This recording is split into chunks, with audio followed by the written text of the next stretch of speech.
5분 인문학. 그녀가 항상 내라고 말하게 만드는 쉬운 방법. 시작합니다. 누군가를 설득해 그들의 관점을 이해시키거나 원하는 일을 하게 만들고 싶다면 두 가지 단계가 필요합니다. 첫 번째는 상대방의 마음에 들어가는 것이고, 두 번째는 올바른 단어를 선택해 그들의 인식에 영향을 주는 것입니다.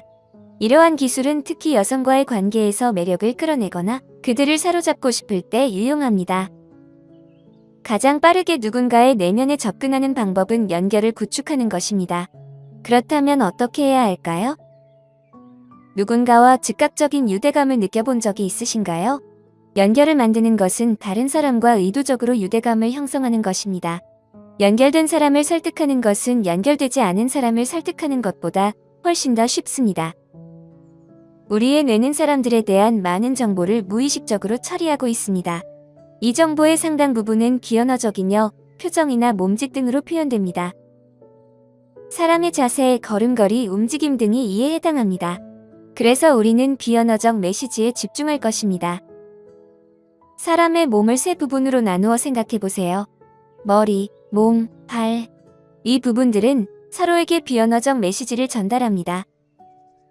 누군가와 연결하는 것은 여러분의 몸이 하는 행동이 내부의 감정에 영향을 미친다는 생각에 기반합니다. 주변 사람들의 몸과 얼굴이 어떻게 움직이는지를 관찰함으로써 그들이 어떤 기분인지 파악할 수 있습니다. 그리고 그들의 행동을 모방하면 그들과 같은 기분을 느끼기 시작할 수 있습니다. 이는 몸과 기분 사이의 연결 때문입니다. 이런 방식이 어떻게 작동하는지 확인하기 위해 여러분 행동으로 확인해 보세요. 머리를 들고 걷고 스카이라인이나 나무의 꼭대기를 바라보며 몇 분간 걸어보세요. 심지어 진짜가 아닌 미소를 지으며 걷는 것도 좋습니다. 그 다음 머리를 숙이고 땅을 바라보며 걸음 속도를 늦추고 주머니에 손을 넣고 발을 질질 끌면서 걷습니다. 이렇게 몇 분간 걸으면서 이 두 가지 방식의 걷기로 기분이 어떻게 변하는지 주목해 보세요. 여러분이 한 일은 자세를 바꾸는 것뿐입니다. 기분을 좋거나 나쁘게 만들기 위해 행복하거나 슬픈 생각을 하지 않았습니다. 모든 것이 여러분의 몸을 어떻게 유지하느냐에 연결되어 있었습니다. 그렇다면 자세를 바꾸는 것이 기분에 직접적인 영향을 미친다면 다른 사람의 자세를 모방하면 그들도 같은 기분을 느끼게 된다는 것을 의미합니다. 이는 그들의 감정을 이해하는 데 도움이 됩니다. 다른 사람의 기분에 맞춰 자신의 기분을 조정하는 것이 중요합니다. 이제 그들의 자세를 관찰한 후 잠시 멈추고 그들이 느끼고 있는 기분을 정의해 보세요.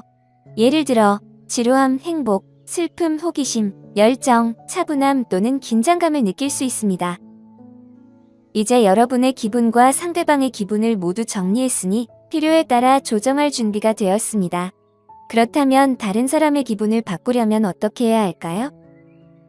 이 단계에서 여러분이 읽고 싶은 사람을 선택하세요. 이때 심각한 연결이 없는 사람을 선택하는 것이 좋습니다. 누군가를 설득하거나 그들의 관점을 이해시키고 싶다면 연습이 필요합니다. 이 연습은 친척이나 가까운 친구가 아니라 누구에게나 적용할 수 있습니다. 특히 접근하고 싶은 매력적인 여성에게도 유용합니다. 대상자를 선택한 후 그 사람의 기분을 파악하세요. 그들이 느끼고 있는 감정을 이해하는 것이 중요합니다. 예를 들어 그들이 행복한지, 슬픈지, 혼란스러운지 혹은 분노를 느끼고 있는지에 대해 생각해 보세요. 그 기분에 몰입하고 내면의 대화에서 그 감정을 정의하는 단어를 반복적으로 떠올리세요. 여러분의 생각이 원하는 기분과 일치하도록 조정하는 것이죠.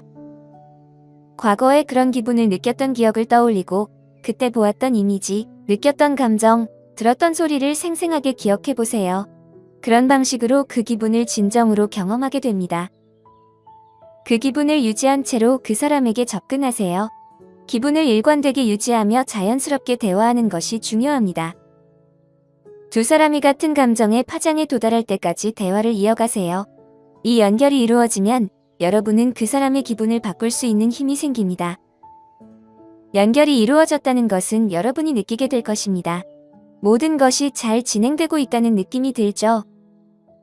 이제 그 사람의 기분을 여러분이 원하는 방향으로 조정하고 여러분도 서서히 그 기분으로 전환하세요.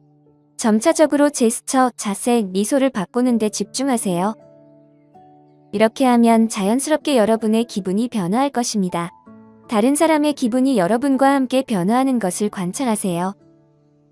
이제 연결이 이루어졌습니다. 여러분은 비언어적 소통을 통해 그들에게 무의식적으로 영향을 미쳤습니다. 하지만 주의하시기 바랍니다. 적응과 모방은 큰 차이가 있습니다. 다른 사람의 행동을 미세하게 조정하여 주목받지 않게 적응할 수 있습니다. 하지만 남의 제스처를 거울처럼 그대로 따라하는 것은 피하시기 바랍니다. 이것은 모방으로 간주되며 오히려 부끄러움을 유발할 수 있습니다. 여러분은 이제 연결을 만들고 비언어적 소통에 대해 많은 것을 배웠습니다. 다른 사람들이 내보내는 많은 정보를 생각해 보세요. 그리고 여러분이 무의식적으로 그것을 받아들이고 있었다는 점을 기억하세요. 연습을 많이 할수록 더욱 능숙해질 것이고 기술이 많아질수록 더 많은 성과를 거둘 수 있습니다. 이제 여성을 이해하는 방법을 알았으니 그녀가 여러분이 원하는 대로 행동하도록 만드는 방법을 살펴보겠습니다. 단어를 사용하는 방식으로 여러분의 기회를 개선할 수 있습니다. 중요한 것은 여러분이 무엇을 말하느냐뿐만 아니라 어떻게 말하느냐입니다. 여러분의 말을 통해 상대방의 무의식에 심리적 영향을 주고 거부감을 차단하며 그들이 여러분에게 동의하도록 하는 방법이 있습니다. 그러나 먼저 연결을 만들어야 합니다. 그녀에게 가장 적합한 문구를 선택하세요. 절대 말하지 않을 문구는 무시하세요. 이 문구를 원하는 곳에서 활용하여 사람들을 설득하는 데 사용하세요. 연결이 이루어진 후에는 분명한 점을 강조하세요. 다른 사람이 여러분이 믿게 하려는 것을 원한다면 그들의 기분을 이해하고 적절한 단어를 선택하는 것이 중요합니다. 이 모든 과정을 통해 여러분은 사람들과의 관계를 더욱 깊고 의미 있게 발전시킬 수 있습니다. 연습을 통해 기술을 강화하고 원하는 결과를 얻는 데 한 걸음 더 나아가세요. 무언가가 분명하다면 그에 대해 솔직하게 말하는 것이 좋습니다.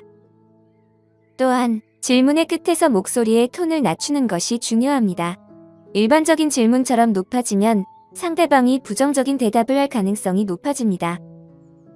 그들에게 네라고 말하게 만들어야 합니다. 예를 들어, 우리 좀 더 걸어볼까요? 또는 하나 더 마실까요? 라는 접근은 일종의 숨겨진 명령입니다. 이렇게 질문하면 상대방이 거절하기 더 쉬워집니다. 여러 번 네라고 말하게 하면 그들의 마음이 순응하는 방향으로 훈련됩니다. 상대방의 마음을 네 모드로 유도하세요. 그들이 여러분에게 정말 원하는 것을 말할 때는 마지막에 하세요. 예를 들어 기다리는 동안 커피를 마실까요? 아니면 맥주 한 잔이 좋으세요? 라고 물어보세요. 이 방식이 효과적인 이유는 그가 두 가지 옵션을 제공했기 때문입니다. 제한된 선택이 커피와 맥주 사이였다면 상대방은 자신의 선호를 쉽게 선택할 수 있습니다. 오늘 5분 인문학은 여기까지입니다. 영상이 마음에 드셨다면 좋아요와 구독 버튼을 눌러주세요. 항상 시청해주셔서 감사합니다.